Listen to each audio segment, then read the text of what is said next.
আজকে আমরা যেটা করছি rules number 25। Rules number 25। Rules number 25 এ কি আছে? Rules number 25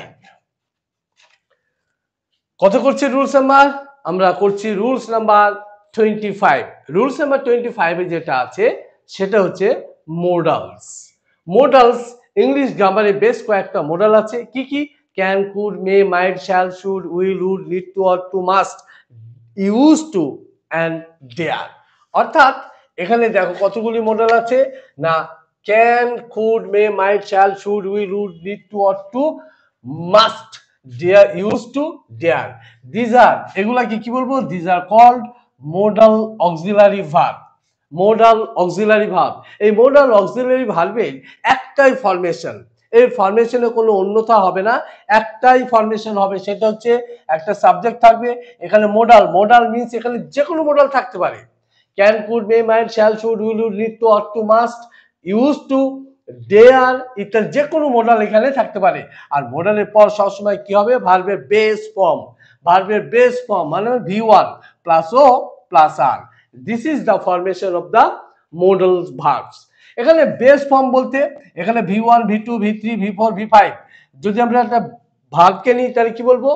do, did, done, doing, does. V1, V2, V3, V5। তাহলে এইভাবে দেখো আমরা এবার নাম্বার 1 কি বলছি?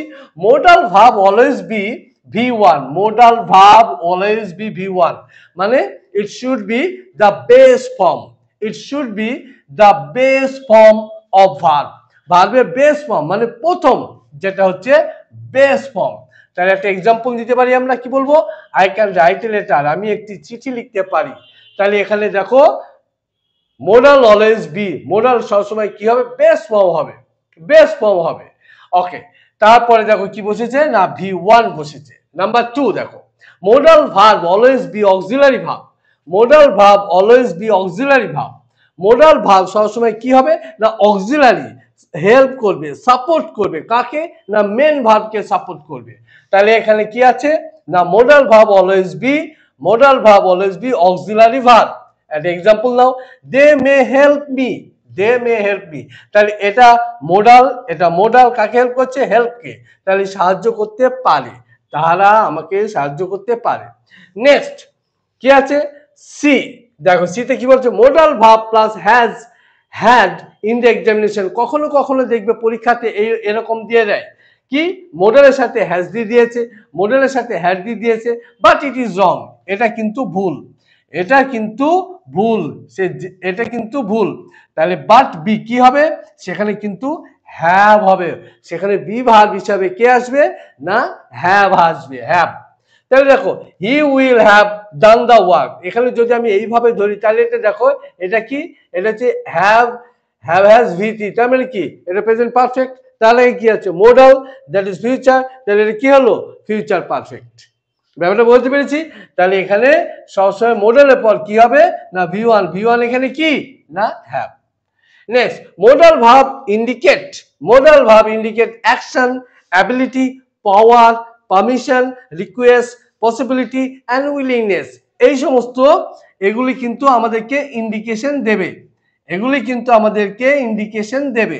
ওকে, একটা এক্সাম্পল নিচ্ছি আমরা। এক্সাম্পল কি? I can do this work. আমি এই কাজটি করতে পারি। তাহলে কি? এই যে কাজটি করতে গেলে আমার যে অ্যাবিলিটি দরকার, সক্ষমতা দরকার, সেটা আমার আছে। তাহলে এখানে এখানে ক্যান কিসের কাজ করছে?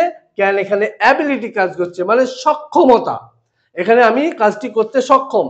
অ্যান্ড নেক্সট ওয়ান কি আছে? Don't use alone. মোডাল কখনো কিন্তু একা হবে না, মোডাল কিন্তু কখনো একা হবে না, ইউজ হবে না একা। তাহলে ডোন্ট ইউজ অ্যালোন। তাহলে এক্সাম্পল কি আছে? দে শুড, এরকম হবে না। দে ক্যান, আই ক্যান, এরকম হবে না। তা কি হবে না, এটা রং। তা কি হবে? দে শুড গো দেয়ার। এখানে কি আছে? V1। V1 এর আগে কি আছে? মোডাল। তাহলে মোডাল কখনো একা ইউজ হবে না। And now next, that is don't use infinitive without to. কোনো ইনফিনিটিভ উইদাউট টু সাথে এটা ব্যবহার হবে না। প্রেজেন্ট পার্টিসিপল অর্থাৎ V1 আইএনজি এর সাথে ব্যবহার হবে না। পাস্ট পার্টিসিপল অর্থাৎ V3 এটা ইউজ হবে না। ইনফিনিটিভ টু অর্থাৎ TO2 ইউজ হবে না। এটা কিন্তু মনে রাখতে হবে, এটা মনে রাখতে হবে। তাহলে একটা এক্সাম্পল নিচে দেখো, he may being the work, he may being the work, example নিচে দেখো, example he may being the work, WORK work. তাহলে এখানে কি আছে? পার্টিসিপল। বিং হচ্ছে কি না পার্টিসিপল, তাহলে সেন্টেন্সটা কি না ভুল, সেন্টেন্সটা কি না ভুল। তাহলে হবেটা কি? এটা হবে he may do the work. কি হবে?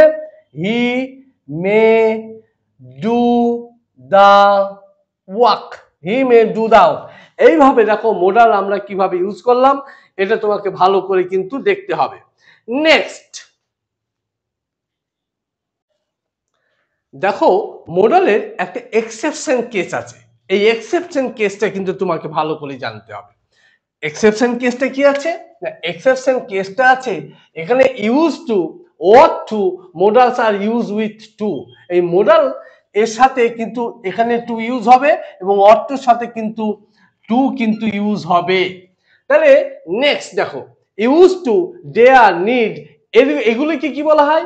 মার্জিনাল মডাল অক্সিলারি, এগুলোকে বলা হয় মার্জিনাল মডাল অক্সিলারি। আর একে সেমি মডাল অক্সিলারিও বলা হয়, সেমি মডাল অক্সিলারিও বলা হয়।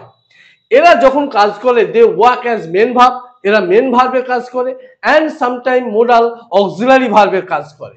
এটা তোমাকে কিন্তু ভালো করে জানতে হবে। দেখে নাও, একটা এক্সাম্পল নাও, I use to live in this house. Next দেখো, he dare not face me, he dare not face me. Next, I need a book, I need a book. তাহলে এখানে বুঝতে পারছো, কখনো কখনো নিড একা ব্যবহার হচ্ছে মেন ভার্ব হিসাবে, আবার কখনো কখনো ইউজ টু কি হচ্ছে না অক্সিলারি ভার্ব হিসাবে ব্যবহার হচ্ছে। And now next, modal verb are used in many ways. modal verb কিন্তু বিভিন্ন ভাবে কিন্তু ব্যবহার হয়ে থাকে। এই যে পদ্ধতিটা তোমাকে আমি দেখাচ্ছি, এটা তুমি আশ্চর্য হয়ে যাবে। যদি এরকম এর আগে শিখে থাকো তাহলে তো খুবই ভালো, যদি তুমি না জেনে থাকো তাহলে আজকে তুমি এটা ভালো করে জেনে নাও।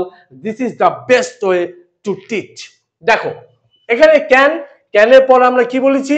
সবসময় V1 হবে, তাহলে সেন্টেন্সটা অ্যাক্টিভ। তাহলে আমি কি বলবো? I can go to school. am I clear? বুঝতে পেরেছো? ভালো করে দেখো, ক্যানের সাথে সবসময় বলছে বেস্ট ভার্ব হবে, তাহলে এখানে এটা active, I can go to school. Next দেখো, ক্যান বি, দেখো ক্যান আছে, ক্যানের পর দেখো V1, V1 এর পর কি দিচ্ছি? আইএনজি দিচ্ছি। ক্যানের সাথে কিন্তু সবসময় V1 আমাকে রাখতেই হবে, এটাকে আমি কিন্তু বাং করলে চলবে না। নেক্সট, তাহলে এটা কি বলবো? I can be going to school, আমি স্কুলে যেতে পারছি, that is the ability.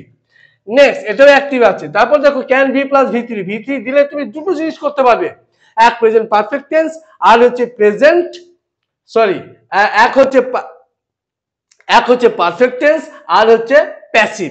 প্যাসিভের main character কি বলেছিলাম? V3, তাহলে এখানে V3 হবে। তাহলে এটা প্যাসিভ আছে, তাহলে কি বলবো? It can be done, the work can be done, কাজটি করা যেতে পারে। এখানে সাবজেক্ট কি আছে? ডোর কি আছে? উজ্জ আছে, তাহলে দ্যাট ইজ প্যাসিভ। নেক্সট কি আছে দেখো, can plus V1, can plus have plus V3, তাহলে এখানে দেখো এইটা কি আছে? এটা হচ্ছে প্রেজেন্ট পারফেক্ট, তার মানে কি অ্যাক্টিভ, তাহলে এটা অ্যাক্টিভ আছে। তাহলে কি বলবো? I can have done the work, আমি কাজটি করতে পেরেছি, মানে সক্ষমতা।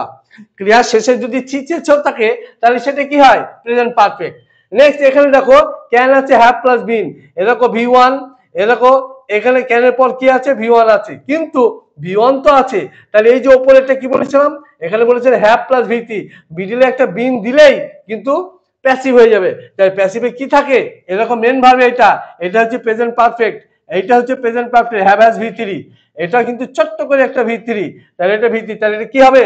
এটা প্যাসিভ হবে। তাহলে কি বলবো? The work can have been done, কাজটি করা হয়েছে। এই টোটাল মডেল যা আমি বুঝিয়ে দিলাম, আশা করি তুমি ভালো করে বুঝতে পেরেছো এবং তোমাকে এটা এইভাবে প্র্যাকটিস করতে হবে। মডেলের চ্যাপ্টার টোটালি ক্লোজ। আশা করি ভিডিওটি তোমার ভালো লেগেছে এবং ভিডিওটি তুমি লাইক করবে, শেয়ার করবে এবং কমেন্ট করতে ভুলো না।